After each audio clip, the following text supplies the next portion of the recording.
उनको बहुत अभ्यास है, वो सुझाव से चलेंगे, गलत काम नहीं करेंगे। ऐसा कुछ नहीं होगा, तानाशाही में ऐसा देश नहीं आएगा। मोदी जी बहुत समझदार हैं, पुराने घिसे पिटे आदमी हैं। जी सर, आपने देख ही लिया होगा 10 साल कितना काम करा है। तो जितने भी पॉलिटिक्स के जो कानून है, पॉलिटिक्स वालों ने अपने लिए बना रखे हैं। जैसे आप देख रहे थे कि पिछली सरकारें जो थी उनमें कई सारे तरह के घोटाले हुए।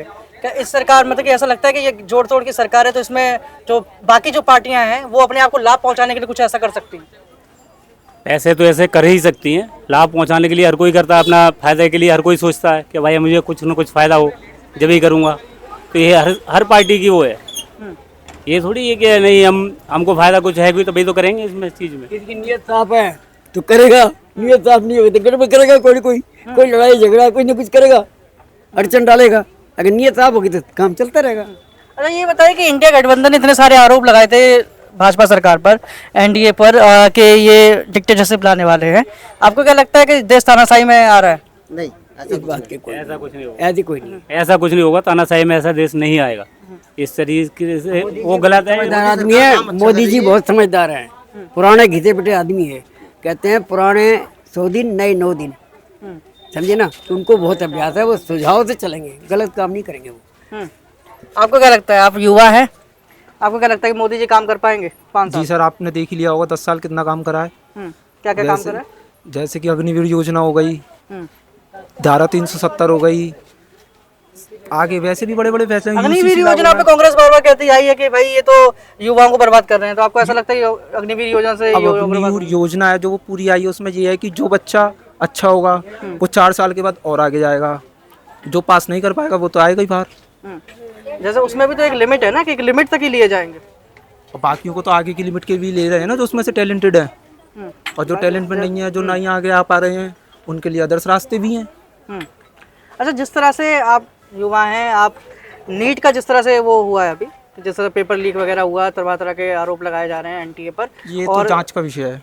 जांच का विषय है। लेकिन आपको क्या लगता है कि मतलब कि एक युवा एक पेपर लिख रहा है, उसने पूरे साल भर उसने मेहनत करी और जाके तब वो जाके पेपर लिख रहा है, और ऐसा कुछ होता है कि भाई एग्जाम सेंटर में भाई गलत पेपर बांट दिया गया, उसकी वजह से समय बर्बाद हो गया, या फिर ऐसी चीजें होती है कि पेपर लीक जैसी खबरें सामने आती है कि 50 लाख रुपए देकर के लोग पेपर खरीद रहे हैं। तो ऐसे में युवा कहाँ सोचेगा, मतलब कि ऐसे देश में युवा ये अपने आप को सुरक्षित महसूस कर पाएगा कि भाई मेरा भविष्य इस देश में सुरक्षित है? नहीं सोच पाएगा, नहीं सोच पाएगा। फिर वो भी उसी लाइन में जाएगा कि अगर किसी और ने 50 दिए हैं तो मैं भी ट्राई करूँ, फिर वो भी इसी लाइन में घुसेगा। और ऐसा देखोगे आप कितने स्टूडेंटों ने दिए होंगे, फिर जिसके पास नहीं है वो नहीं दे पा रहा है। इस मतलब कितने साल हो गए देश को आज़ाद हुए, तो अभी तक इतनी मतलब कि सुधार क्यों नहीं हो पाया अभी तक? सुधार इसलिए नहीं पाया, अब आप देख लो कानून ही ऐसे ऐसे हैं।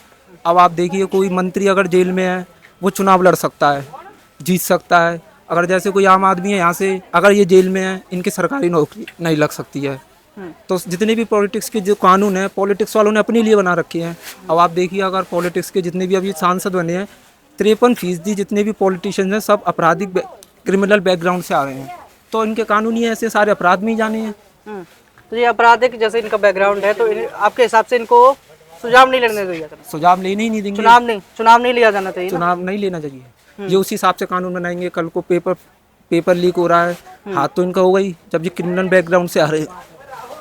नेता का नाम दूसरा, गुंडागर्दी है पागल। नेता का नाम क्या है दूसरा? गुंडागर्दी है, उसके थोड़ी होता है कुछ। तो चलिए, ये थी यहाँ पर जनता की आवाज़, और आप देख रहे हैं न्यूज़ 2 भारत, नए भारत की नई आवाज़।